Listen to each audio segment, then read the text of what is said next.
What we're doing today is continuing on the theme of emotions. Emotions is a two-part lecture, and we're continuing along certain themes.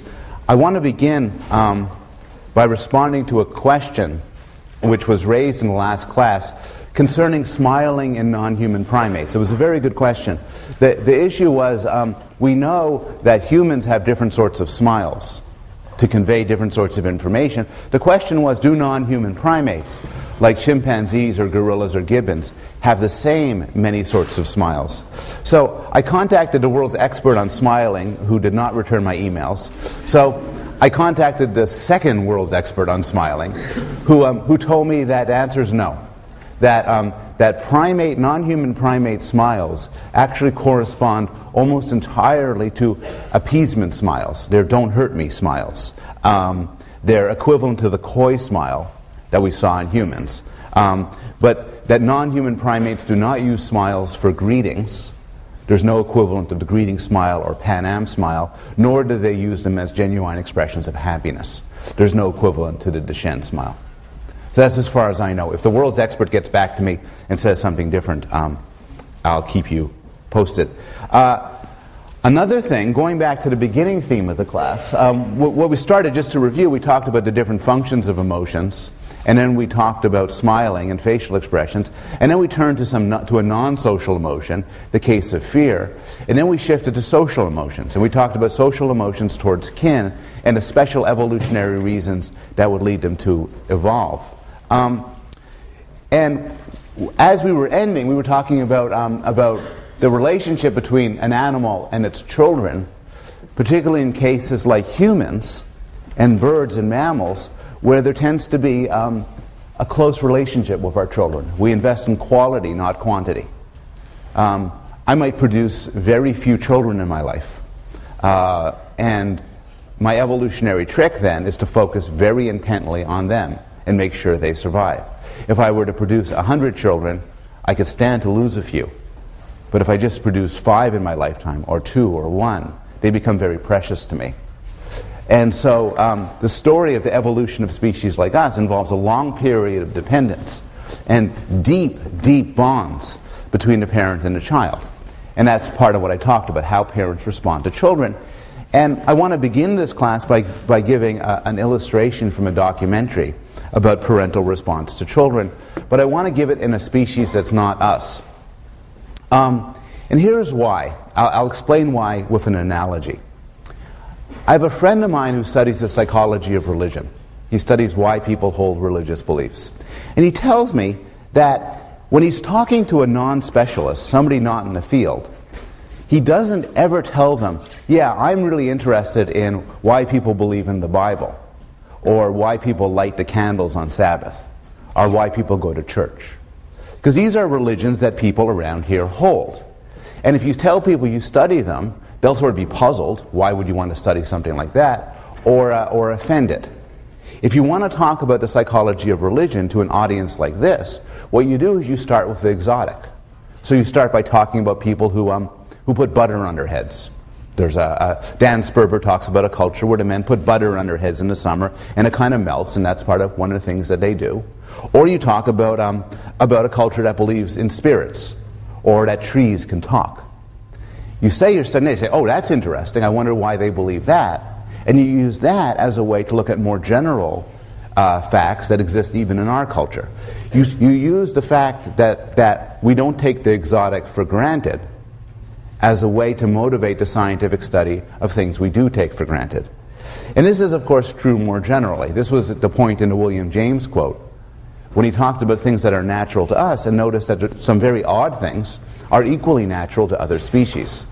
And it's true, I think, in particular, when we talk about things like the love we have for our children. So one way to look at the love we have for our children, scientifically, isn't to look at it head on, because the love we feel towards our own children feels sacred, it feels special, but look at it in other species. And so one of the nicest illustrations of this is the emperor's penguin, whose child care and mating practices were dramatized in a wonderful movie called March of the Penguins. This is interesting because they have this incredibly elaborate and quite precarious system of generating and taking care of offspring. So I want to show you a brief clip of the movie to illustrate some parts of this. What they do at the beginning, which leads up to this, is they take a very long trek from the water to their breeding grounds. Their breeding grounds are protected from the wind, and they're on a firm piece of ice, so they can hold the whole pack. They do the breeding there, and it's there that the eggs are created. So this is where the movie begins at this point. March of the Penguins was the second most popular documentary of all time, beaten only by Fahrenheit 9/11. And people responded to it in different ways, which are informative when we think about the generalizations you can make from animal behavior to human behavior. Some conservative commentators saw this as a celebration of family values, such as love and trust and monogamy. Some liberals who hate everything that's good and true responded by saying, well, yeah, they're monogamous for one breeding season. It's a year. Then they go and find another mate. You add it up. It's pretty slutty. I think more to the point, people were impressed and stunned by the rich and articulate and systematic behavior that these animals were showing. Plainly, they didn't pick it up from television, movies, culture, learning, schooling, so on. To some extent, this sort of complicated behavior came natural to them. And it's understandable that some proponents of intelligent design or creationism pointed to this as an example of how God creates things that are deeply, richly intricate so as to perpetrate the survival of different animals. From a Darwinian standpoint, the Darwinian would agree with the creationists that this couldn't have happened by accident. This is just far too complicated, but would appeal to this as an exquisite example of a biological adaptation. In particular, a biological adaptation regarding parental care to children, shaped by the fact that children share the parents' genes. And so parents will evolve in ways that perpetrate the survival of their children. Then there's the other direction, which is how children respond to parents, how the young ones are wired up to resonate and respond in different ways to the adults around them. And we quickly talked about some different theories of this, and I'll just review what we talked about last class. Babies will develop an attachment to whoever's closest. They'll usually prefer their mothers, because their mothers are typically those who are closest to them. They'll prefer her voice, her face, her smell. It used to be thought that there's some sort of magical moment of imprinting, that when the baby is born, the baby must see his or her mother, and boom, a connection is made. If the baby doesn't, terrible things will happen with attachment later on. This is silly. There's no reason to believe there's some special moment or special 5 minutes or special hour. It's just in the fullness of time, babies will develop an attachment to the animal that's closest to it. They will recognize it as, at an implicit level, at an unconscious level, as their kin. Well, how does this work? How does the baby's brain come to develop an emotional attachment to that creature? Well, you remember from Skinner that operant conditioning could provide a good answer to this. And this is known as the cupboard theory, which is babies love their moms because their moms provide food. It's the law of effect, is operant conditioning. They will approach their mothers to get the food from them. And they will develop an attachment because their mother provides food. And this is contrasted with a more nativist, hardwired theory developed by Bowlby, which claims that there's two things going on.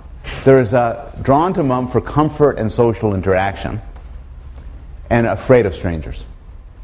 Now, in the real world, it's difficult to pull apart these two means of attraction, because the very same woman who's giving you comfort and social interaction is also the one giving you milk. But in the laboratory, you can pull them apart. And that's what Henry Harlow did in the movies you saw last week. So Harlow exposed primates to two different mothers. One is a wire mother. That's a Skinnerian mother. That's a mother who gave food. The other's a cloth mother. set up so that she'd be comfortable and give warmth and cuddling. And the question is, which one do babies go for? And as you can remember from the movies, the results are fairly decisive. Babies go to the wire mother to eat. As one of the characters said, you got to eat to live. But they viewed they loved the cloth mother. They developed an attachment to the warm, cuddly mother.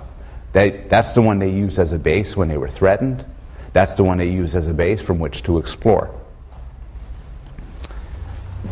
Okay, and that actually, that's just, I had a picture.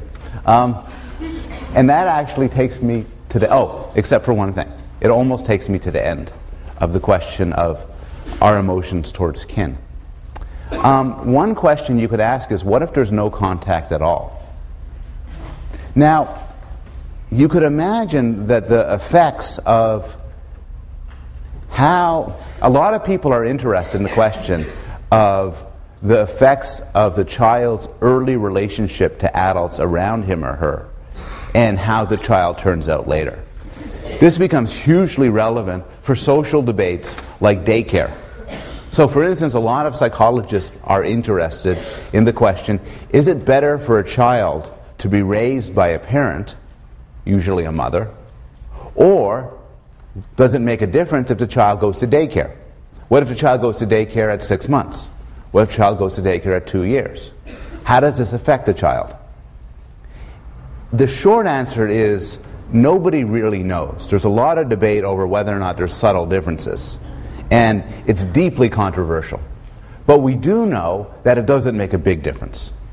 We do know that if you got raised by mom, or perhaps mom and dad, or maybe just dad, all through your life until going up for school, and my parents threw me in a daycare at age 3 months, it's not going to make a big difference for us. Maybe a subtle difference, though it's not clear which way it would go, but it won't make a big difference.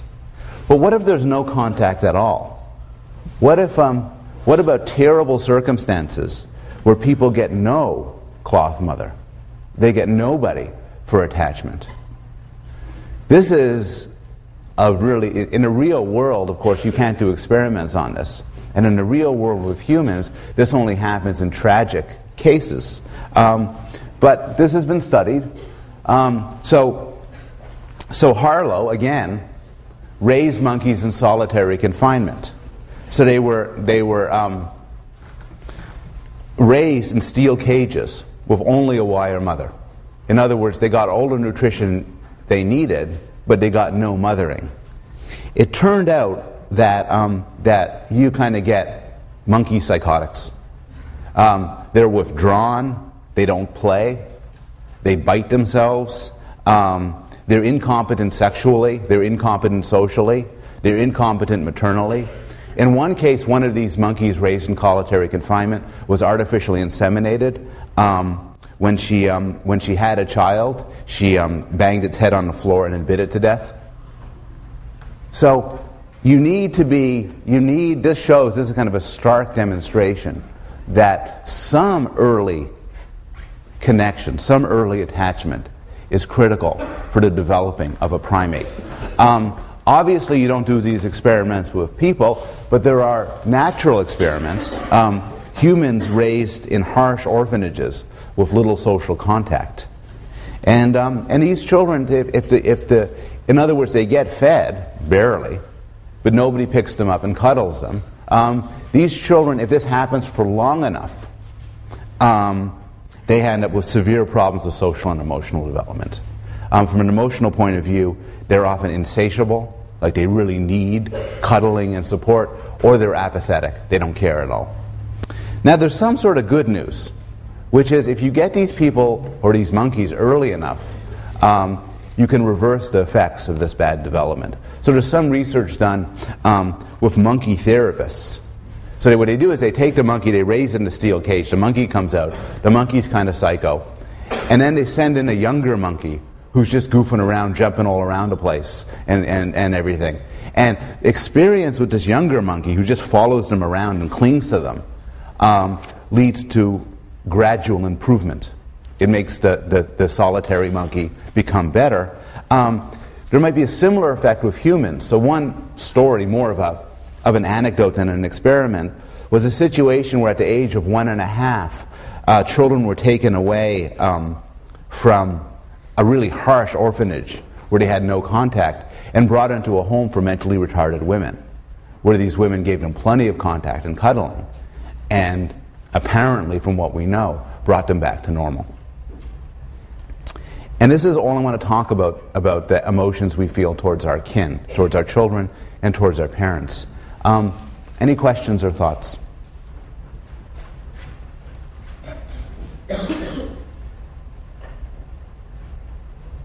Yes? Do children in orphanages comfort each other? It's a good question. Do children in orphanages comfort each other? I don't know. The situation probably wouldn't be there. The problem is children in orphanages who are in these terrible situations tend to be babies and very young. And they wouldn't be thrown together in situations where they could comfort each other. It's a really interesting question. What if it was a situation where children were raised without a supportive cloth mother adult, without people to pick them up and hold them, but they could play amongst themselves and support each other? I don't know the answer to that. Yes. Yes? Is there evidence on that? Yes, there is. When both monkeys and chickens. Yes.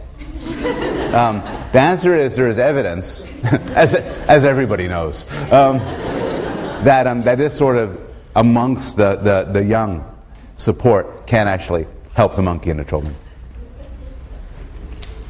Somebody else had a question here? Yes. So what does that tell us about the middle ground? Like if a parent is comforting just a little bit and then, not that much or something. Right. So this is the question is, what does that tell us about the middle ground? So this is an extreme case. But what do we know about the middle case? Say your parent, you're not raised in a cage, you're not in a Romanian orphanage, but your parents just don't pick you up very much. They don't love you very much. There's no good evidence that has any effect on a person. The problem is, and we're going to talk about this in much more detail in a couple of weeks, is it's true that parents who aren't affectionate have kids that aren't affectionate. But it's not clear this is because of a genetic connection or an environmental connection.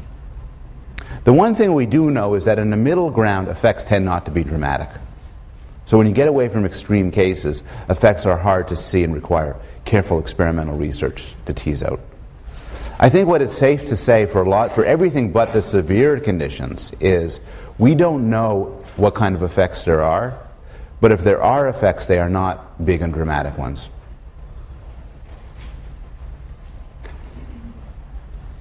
Okay.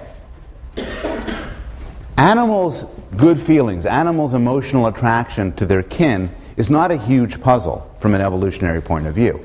Evolution is driven by forces that operate on the fact of how many genes get reproduced and replicated among your descendants. So it makes sense that animals would be wired up to care for their kids. It would make sense that kids who are wired up to survive would develop attachments to their parents. What's more of a puzzle, though, is that animals, including humans, seem to have exquisitely complicated relationships with non-kin.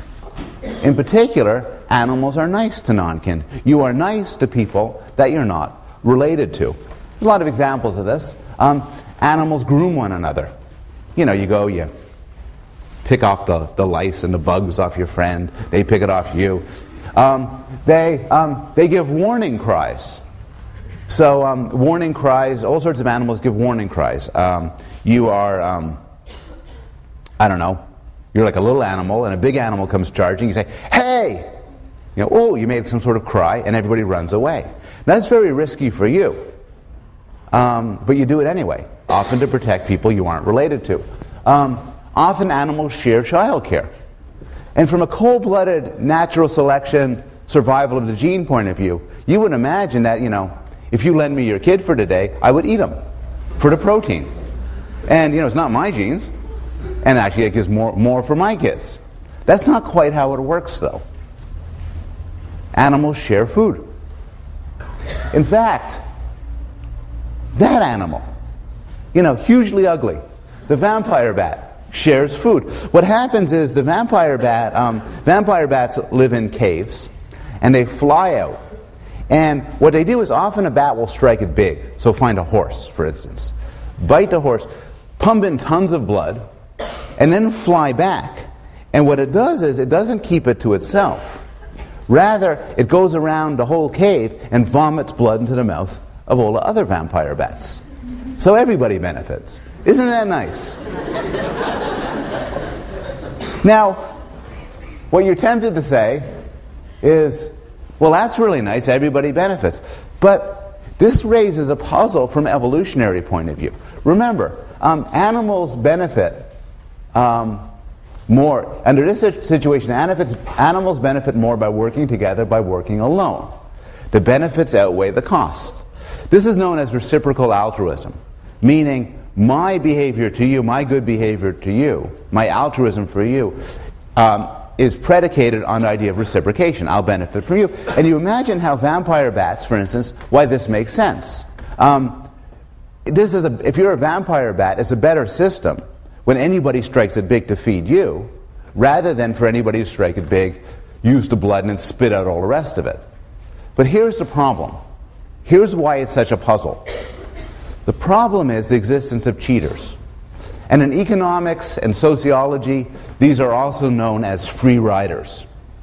And what a cheater or free rider does is it takes the benefits without paying the cost. Imagine two genes. Imagine one builds a vampire bat that accepts blood from others and shares blood. The other gene accepts blood from others and doesn't share blood. In the long run, B will actually outproduce gene A. Because in fact, B will be healthy while other vampire bats get sick. And then so the offspring will do better. An even sharper example is an example of warning cries. So gophers give warning cries when there's a predator. It is extremely adaptive to give a warning cry.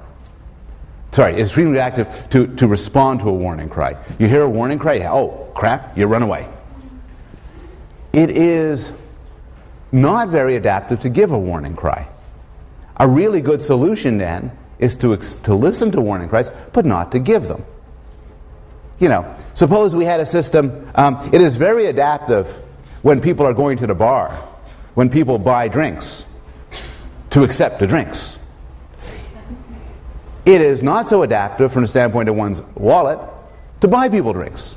Here's a solution. Accept drinks, but don't pay for drinks. And if everybody fell to that solution, the idea of buying around would fade. So there's the puzzle. Since a cheater in the short run can always outwin, does better than a non-cheater, how could this cooperation evolve? How could it be an evolutionarily stable strategy? And the answer is cheater detection. Reciprocal altruism can only evolve if animals are wired up to punish cheaters. Now that requires a lot of mental apparatus. You have to recognize cheaters, you have to remember cheaters, and you have to be motivated to punish cheaters. And not every animal has this degree of complicated apparatus, but actually we know that vampire bats do. So in one clever study, the theory says, evolutionary theory says, yeah, I see what these vampire bats are doing, but you see, and this is a case where evolution makes a nice prediction, that couldn't evolve unless bats are keeping track. If bats aren't keeping track, then the system could never exist because the cheaters would just take it over. They must be watching for cheaters. So the experiment which was done is a vampire bat strikes it big, it flies back, and then you keep it, as a scientist, you keep it from giving blood to anybody else. Then what happens? Well, what happens is when the other bats strike it big, they starve the selfish bat. Just as if we go to bars and everybody buys a round, except for me. And this happens over and over and over again. Pretty soon you're going to buy a round, but you're not going to give me one. And so just as humans are keeping their eyes out for people who are taking the benefits without paying the costs, so are other animals. And it is argued that this sensitivity to cheating this focus on reciprocation plays a powerful role in the evolution of social behavior and the evolution of social emotions. And the classic illustration of this is the prisoner's dilemma. Now, many of you, I think, have seen the prisoner's dilemma in one course or another. It shows up, it is one of the main constructs in the social sciences. It shows up in cognitive science, psychology, economics. Yeah, you could, the teaching fellows are passing around something which you're not going to use right away. But for some of you, this is the first time you're going to be exposed to the prisoner's dilemma. So let me spell it out. Here's the idea. You and a friend commit a crime. You rob a bank, for instance. For the sake of this example, you are prisoner 2. You get caught. The police put you in a little room and they say, we want to know everything that happened. In particular, we want you to rat out your friend. Now, here are the options. And one thing about this is, nothing is hidden. The police officer could actually print out a copy of the prisoner's dilemma and put it right in front of you. And what he could say is, look, you're a prisoner 2. You could cooperate, you have 2 options. You could either cooperate with your friend, you could stay silent, or you could defect, or you could squeal. But the police officer says, look, let me tell you something. If you cooperate with your friend and he squeals on you, you'll go to prison for life and he'll walk out. However, if you squeal on him and he cooperates, he keeps quiet, he'll go to prison for life and you'll walk out. So what do? Now, on the nice side, what you can do is you can say, no, I'm going to be quiet. I'm going to cooperate. Now, if you could trust your friend to cooperate, you're fine. You each get a little stint in prison. But of course, your friend might defect. Your friend might squeal. Here's the important structure of the prisoner's dilemma. No matter what your friend chooses to do, you're better off squealing. So suppose you're prisoner 2. You believe your friend's going to cooperate with you. He's not going to give the information out. Well, then your best thing to do is squeal on him. What if you believe he's going to squeal on you? Well, your best thing to do is squeal on him. But if you could get your act together and you could coordinate this, you would both be quiet and get a fairly minor penalty. And you could see this. This is the standard origin of the prisoner's dilemma, why it's called a prisoner's dilemma. But you can see this all over the place. So here's the logic. The best case for you is to defect while the other person cooperates. The worst case is to cooperate while the other person defects. Back to the police thing, the best case for you is to give up all information, the other guy stays silent, you cut a deal, you walk home that day. The worst case is you're quiet, he cuts a deal, you go to prison for life. But overall, the best is that each cooperate, and overall, the worst for both is if each defect. And the reason that makes this tragic is this. Regardless of what your opponent does, it pays to defect. But if both people defect, both are worse off. I'll give a couple of other examples. Oh, that's just to show that there's a cartoon corresponding to the prisoner's dilemma. It is that common. Here's the idea. I break up with my wife. We've been married for a while. We've decided we're not going to go through it together anymore. And we break up. We're living in separate houses and we're starting to talk divorce. It occurs to me, here's me. I put that's me. Should I get a divorce lawyer, I ask.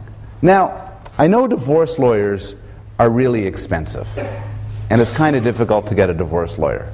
But if I get a divorce lawyer, and so neither one of us get a divorce lawyer, we'll just do okay. We'll get a mediator, we'll split the money down the middle, that'll be okay. But I'm kind of tempted, if I get a divorce lawyer, and she doesn't, my divorce lawyer will take everything she got. I get everything. She loses everything. Maybe I should be nice. Hold it. What if she gets a divorce lawyer and I don't?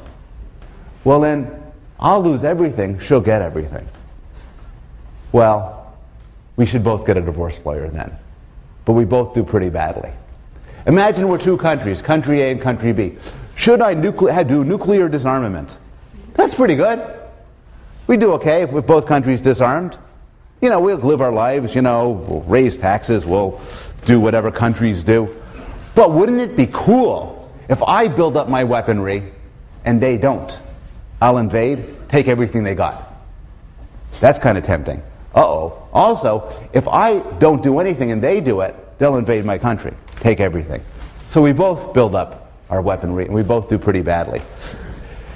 Once you start thinking about things this way, there's no end to the sort of notions that could fall under the prisoner's dilemma. A good example is a drug deal. Suppose I want to buy marijuana from you, or reefer, as they call it on the street. So I have $1,000, and from you I'd like to buy a ton of reefer. So I'm rounding up. So you say, wonderful, wonderful. Let's meet behind the gym 2 in the morning on Friday, and we'll do the change. You bring $1,000, I bring the reefer. Oh, cool. Okay, good. And I think that's pretty good. $1,000, I get the reefer, get $1,000. That's really, that's okay. That's a normal thing.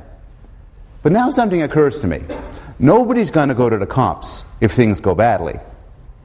So instead of bringing the money, why don't I just bring a gun? You come with your reefer, I stick a gun in your face, take the reefer, go home. Maybe I won't do that. But now I worry, because you're thinking the same thing.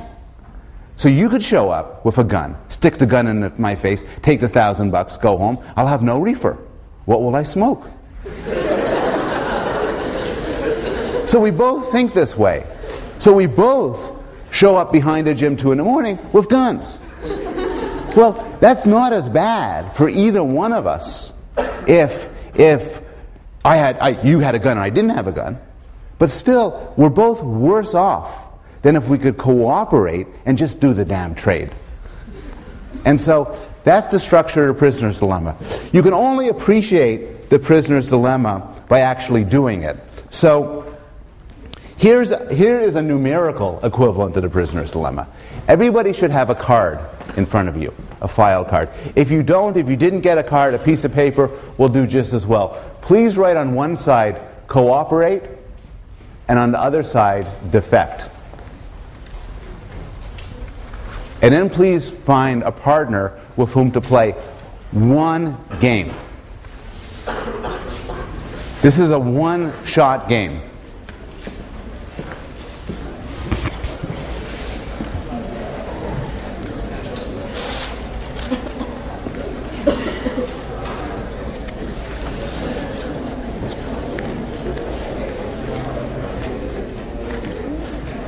One of you is player 1. The player on the rightmost side from my right could be player 1. The other one is player 2. Do you each have a partner? If you have 3 people, you could cluster together and do 2 and then 2. And just think, it is actually best if you've never met or spoken to the person you're about to deal with. And the game is, when I say go, simply show the person your choice. To be clear, if you are player 1 and you cooperate, and player 2 cooperates as well, you each get $3. If you are player 1 and you cooperate, while player 2 defects, player 2 gets $5, you get bupkis. And so on. On 3, just show the card to your opponent, to your person you're playing with. 1, 2, 3. Okay. How many people in this room cooperated? How many cooperated? How many defected? Okay. How many people are now $5 richer? Okay. How many of you got nothing? Okay. So you're learning. You're learning that the person next to you is really an SOB. Now, find a person next to you, and you get to play again. And you get to play 5 games in a row. Play 5 games in a row and keep score. You just show it to each other, record the numbers, show it, show it, show it, show it. Go, now. Anybody here win $25? Yes, 25? So you... That's 20, 21. Okay. It's good. It's good. This really is a measure of honesty. Anybody win 20 or more? 15 or more? 14 or less? Anybody do 5 or less? You're a good person. It's good. It's good. You played at him? Bad person. It's not really about good or bad. There was a great game once. It's a simple game. But there was a great game, a great famous competition a long time ago, about 20 years ago, set up by the great computer scientist Robert Axelrod. And he put together a competition where people brought in computer programs to play this game, to play The Prisoner's Dilemma. And there were 63 competitors. And these computer programs were incredibly, some of them were very simple. Always be nice, always cooperate, always defect. Some were elegant, prime number solutions and prototype responses, genetic algorithms crafted to figure out what the other person was doing and suss them out. But the winner was developed by Anatol Rappaport. And Anatol Rappaport actually died about a month ago at quite an old age. Great scientist. What was interesting about this was he was the winner with his program, but his program was also one of the simplest. It may well have been the simplest. It was called Tit for Tat, and it worked very simple. It took 4 lines of basic code. The first time you meet a new program, cooperate. The first time you meet somebody, be nice. After that, do on each trial what the other program did on the previous trial. This beat 62 others. And here's why. It has certain beautiful features. It starts friendly. Remember, the best long-term solution is everybody's nice. It starts off nice. But you can't, it's not a sucker. If you screw with it, it will defect back on the next turn. It is, however, forgiving. You want to get nice with it? Be nice. If you're nice, it'll be nice back at you later on. It's also transparent. Nothing complicated about it. And that's actually important. It's not merely that it's not a sucker and forgiving. More to the point, it is you could tell it's not a sucker. And you could tell it's forgiving. And this very powerful algorithm learned to cooperate even in a situation and learn to make it out the best, even in a situation where there's a risk of cheating and betrayal. Some psychologists have argued that our emotions correspond to the different permutations on the prisoner's dilemma. We like people who cooperate with us. This motivates us to be nice to them in the future. Much as a tit-for-tat algorithm says, if you're nice to me now, I'll be nice to you back. We don't like being screwed with. We feel anger and distrust towards those who betray us. That motivates us to betray or avoid them in the future. And we feel bad when we betray somebody who cooperates with us. This motivates us to behave better in the future. You can break down the cells of the prisoner's dilemma in terms of emotions that they give rise to. I did an experiment last night with my 7-year-old and my 10-year-old. I explained to them the prisoner's dilemma. I didn't give the divorce lawyer example, but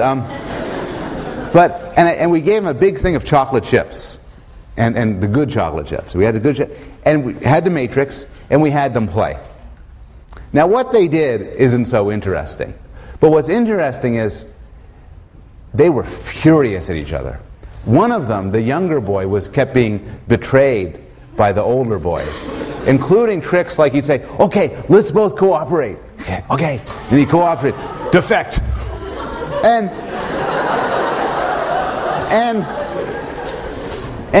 the response was anger, though not actually guilt on the part of the other one, but rage.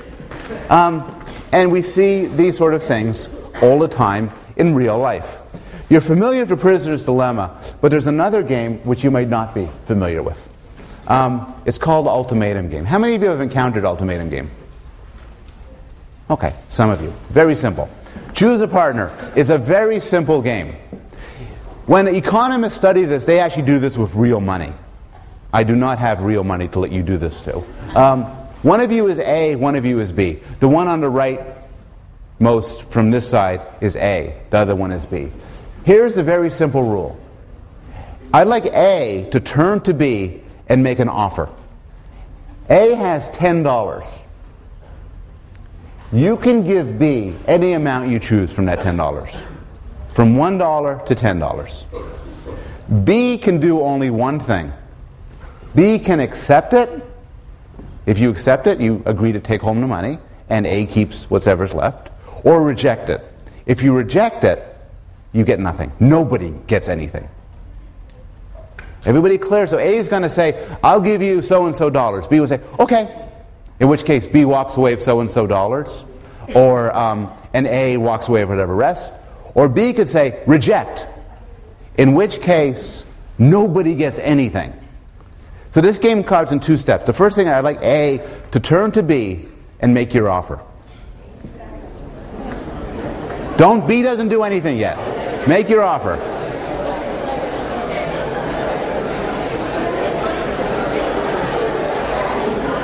Your offer should be one word. People are explaining their offer.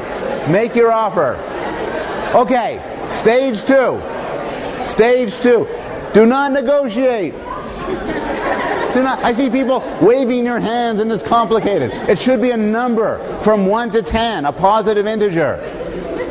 Now, B, I'd like B to say one word. And you could say it really loud on 3. Accept or reject. 1, 2, 3. Wow. How many people accepted? Anybody rejected? Good. Okay. How many people offered $10? How many people offered more than $5? Okay. How many people offered $1? Okay. When you offered $1, did you accept? Yeah. Anybody else offer $1? When you offered $1, did your partner accept? Yeah. Okay. How many people offered either $4 or $5? Okay. This is an interesting game because the person who accepted $1 was being rational. $1 is better than no dollars. So the psychology of human rationality is such that from a logical point of view, you should reason $1 is better than nothing. A rational person should accept $1, and because we're smart, A should offer $1. But not many of you offered $1. Why? Because you know people are not purely rational. People, even in a one-shot game, won't accept unfair distributions. They'll reject them just out of spite. And so you need to offer more. And this has been studied from a neuroeconomic point of view, which basically provides neuroanatomical evidence that people, if you offer them $1, they get really pissed. Nobody likes to be offered $1. Now there's a more general moral here, which is actually an interesting surprise of some relevance to everyday life. A rational person is easily exploited.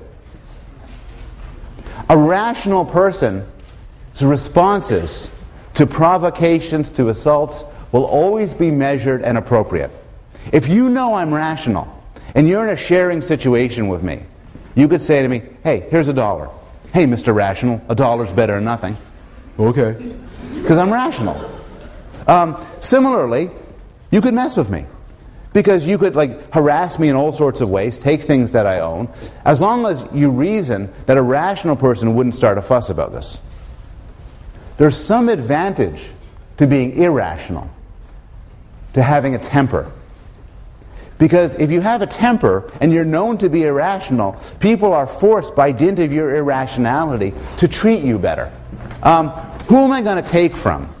The person who's extremely reasonable or the person who has a hair-trigger temper? Well, I'm going to pick on a reasonable person, because the unreasonable person might do unreasonable things. And this is faintly paradoxical, but often to be irrational, or at least to have a reputation for mild irrationality, gives you an edge. Now, this is in focus of provocation, but this has also been presented in a theory of why people fall in love. Suppose you're choosing who to devote your life to, and it's a matter of huge trust. We're going to raise kids together. It's very important for you that I don't leave. And I'm very rational. So I say to you, we should mate and have children, because I find you the most attractive of everybody who is available that I've met so far. I'm very rational, and as so long as this continues to be the case, we'll be together. Well, that's reasonable and rational, but wouldn't you rather be with somebody who's head over heels in love? Head over heels in love is irrational, but it's also, within certain parameters, endearing, because the irrationality of the person means you could trust them more in the long run. Just like the irrationality of somebody who has a temper means you don't mess with them as much. The studies have been done more with regard to violence than with love. And in fact, the irrationality, the benefits of irrational violence have been translated in terms of the study of homicide and other crimes. Daly and Wilson describe the cause of murder. Most murder is not caused by reasonable provocation. Most murder is not rational in its response. Most murder is generated by insult, curse, petty infraction. But this is not crazy irrationality, it's adaptive irrationality. Daly and Wilson point out, in chronically feuding and warring societies, an essential manly virtue is the capacity for violence. To turn the other cheek is not saintly but stupid, or contemptibly weak. If I show myself a rational person when picked on or harassed, I'll be known as somebody you could pick on and harass. And in fact, it turns out even in the modern world, this is from a New York Times I just picked up a year ago today, and the point is that the violence is due to people disrespecting each other or giving a dirty look. And you might think, isn't that irrational? But it's not irrational in circumstances where people live together in an environment where they have to deal with each other over and over again, and often where there's not much support by the police, as in the cases they talked about here. What's particularly interesting is this sort of importance of a reputation for violence differs from culture to culture. And I've been talking so far in this class, and in fact, so far in this course, about universals, about things that are built in, things that show up across humans and other animals. I want to turn now and end this lecture by talking a little bit about a cultural difference. And it's a psychologically interesting cultural difference with regard to the emotions. And it's built around a difference turning around what sociologists call cultures of honor. A culture of honor has certain properties. You can't rely on the law, and it has resources that are easily taken. And sociologists have argued that when those conditions are met, it becomes important to develop a reputation for violent retaliation. That becomes important. Examples of culture of honors include Scottish Highlanders, Maasai warriors, Bedouin tradesmen, and Western cowboys. All cases where there's resources such as cattle that are vulnerable and easily taken, but you can't count on calling 911 and having people come help you. But the culture of honor that's been studied the most by modern psychologists is the American South. This was settled by herdsmen and traditionally has less centralized legal control. So the sociologists say the American South is more of a culture of honor than the American North. But how do you know? I mean, what does that do? We're interested in this class in claims about psychology. So it took Richard Nisbet and Dov Cohen to study cultures of honors and look at differences. And they found some interesting differences. Gun laws tend to be more permissive in the American South than American North. Corporal punishment and capital punishment tend to be more approved of. Attitudes towards the military are more positive. In a questionnaire studies, people are more forgiving towards cultures of honor. Somebody insults my woman and I punch him in the face. This is considered less bad in the American South than the American North. There's a higher rate of violence, but only in certain circumstances. The streets of the American South, as a rule, are not more dangerous than the American North. The difference is there's a higher rate of crimes that are crimes of honor. Such as, for instance, if somebody breaks into my house, me shooting him. Or if somebody insults me, me killing him. Now, this is sort of survey studies. So, Nisbet and Cohen did one of the more interesting psychological studies I have ever heard of. And they did this at, this is Nisbet and Wilson. They did this with University of Michigan undergraduates. They did a subject pool thing, like you're doing now. And on it, your demographic information was listed. And what they did was they took white males who are not Hispanic and not Jewish. That was their sample. Culture of honor is a phenomenon limited to males. And they wanted to make a sort of a clean study, so they wanted to focus, get a homogeneous sample, so not Hispanic, not Jewish. And they provoked them. And the provocation was genius. What they did was they said they brought people into the psychology building, as you'd be brought into Kirtland or SSS or Dunham. And they said, they had somebody go in, there's a desk, and they said, yeah, go down the hall for the experiment. There's a hallway. And then you walk through the hallway. And walking the other direction at that moment, a graduate student, a male graduate student, would start to walk. And he's holding some files. And what he does is he bumps the person. Looks at him and says, asshole. And keep walking. Now, to be fair, the graduate student survived bumping into like hundreds of males, calling them assholes, and then walking through. Fights did not break out. Nobody was shot. But then they brought the men, now went into a room, and they were tested. And it turned out that that there were differences in the stress response. On average, males from the American South showed higher hormone response and stress response than males in the American North. Increases in testosterone and cortisol. There's also differences in later behavior. The people suggesting that they were made angry. They gave differences in fill-in-the-blank questions, for instance. You know, I don't remember the examples, but it's examples like John went to the store and bought a blank. And then you know, and the Northerners would say, and bought, you know, an apple. And the Southerners would say, an AK-47. To kill that freaking graduate student. Now, again, the American South, people in the American South were not overall more violent than the American North, but they were more sensitive to provocations of honor. Now, when I gave this lecture a few years ago, a Southern student contacted me afterwards and said that she felt that picking out the Southern minority at Yale was to some regard offensive, and that people say things at Yale about Southerners, American Southerners, that they would never say about any other minority group. So there's 2 points I want to make regarding this. One is, of course, these are average differences. Not every Northerner and Southerner would differ along these lines. But another one is, I think the effect is real, but it's not entirely clear that it reflects poorly on the cultures of honor, as opposed to other cultures. So Nisbet, for instance, is himself a Southerner, and he points out that when he went to the North, he was most astonished by how rude people are. And this is because the North, the American North, is not particularly a culture of honor. And so there's less proper behavior towards other people because there's no fear of retaliation or response. Moreover, the culture of honor virtues like honor, loyalty, courage, and self-reliance, are on the face of it not necessarily bad things. In any case, this is an interesting example of how there's an evolutionary background, but culture modifies and shifts it in different ways.